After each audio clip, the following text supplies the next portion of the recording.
And the way that we practice Leave It helps teach impulse control in general. You're basically helping teach them that they can get what they want while working with you, and not by just immediately going for the thing that they want, but by looking to you for what they should be doing instead, and see if it's okay for them or if the food is available for them before they just go for it. So to start, all we're gonna do is have a bunch of cookies in our hand. I'm gonna present them to him. Yes, and he shouldn't go for them at this point at all. And if he doesn't go for them, I'm going to mark and toss the food away. Yes, and if he stays away, I'm going to keep marking and rewarding him away. Yes, I want him to stay away because ideally with a Leave It, you want them to ignore the thing and stay away from it, not ignore it, look at you, and then go for it right away again. We want them to go away and stay away. So next step is opening our hand, yes. So I should be able to open my hand without him going for the food at all. And if he does go for it, I'm just gonna close my hand. Yes.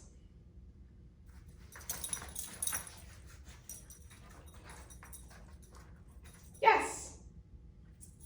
And then I'm going to move my hand down to the floor.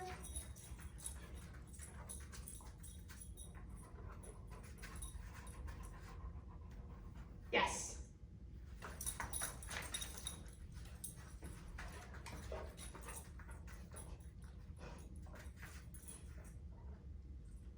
And if he is mugging me like this, I'm just going to ignore him until he backs off. Yes. And then I'm always going to make sure to toss those treats far away. Yes. And anytime I notice him lingering away from me, staying in any spot away from me for a period of time, I'm going to mark and reward that also. Because again, I want him to go away and stay away. Yes, ideally.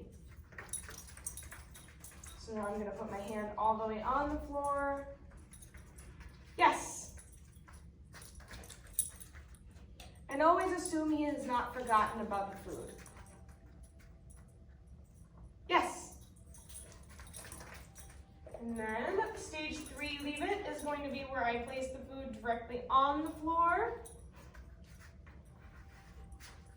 And all I need him to do again is just not eat food. Yes. And I'm going to toss the food away. Yes.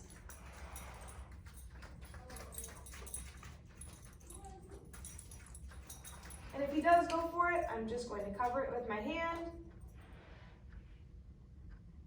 and wait for him to back off.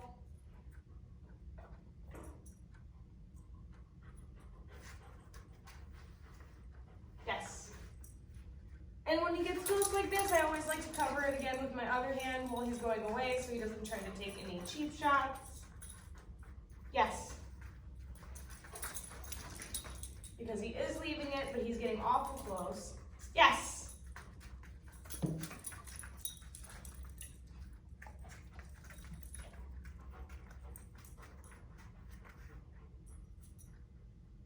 Now you're getting too close. And I'm not going to be saying anything in this process. I want him to figure it out on his own, that being close to it like this doesn't get him anything. And actually, if he, good boy. Yes. If he were to lay super, super close to my hand, or even if I were to want to work on him going farther away, I would simply just cover the food with my hand anytime he got close and wait him out until he got up and went away. It may take a minute, but he will eventually do it, and you can just keep rewarding him when he does do that, and you'll see more and more of it. Yes.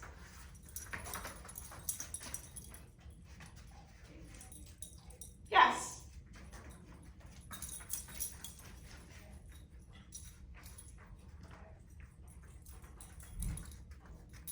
Yes. So anytime he stops and looks away, I'm going to mark and reward that. Yes.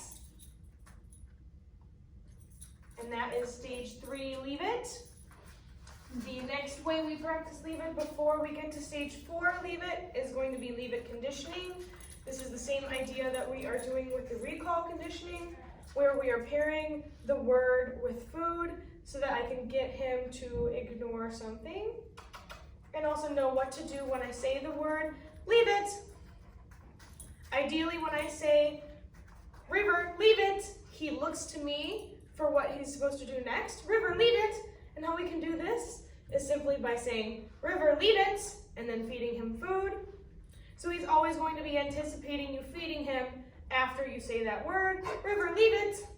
And even if you don't feed him every single time, River, leave it, sometimes you do.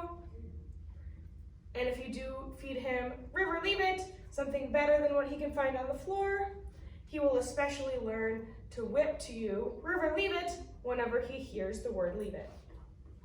River, leave it. All right, and then lastly, we are going to put him on a leash.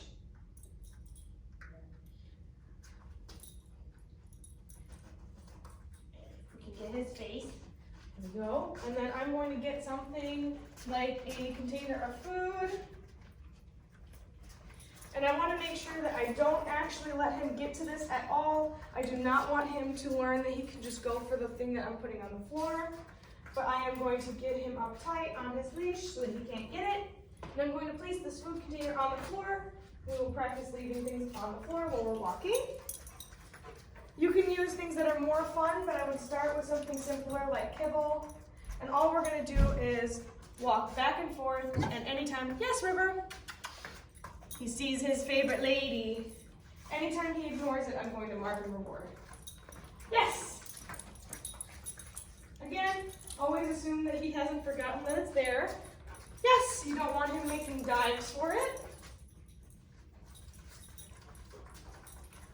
Yes! So anytime he's ignoring it, I'm marking and rewarding.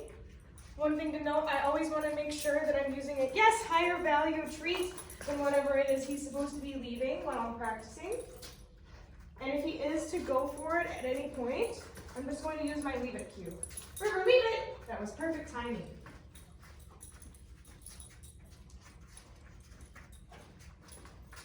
Yes! Say, what do you got in your hand? Oh, it's right there. You silly. Yes! And we can slowly start moving closer and closer. Yes!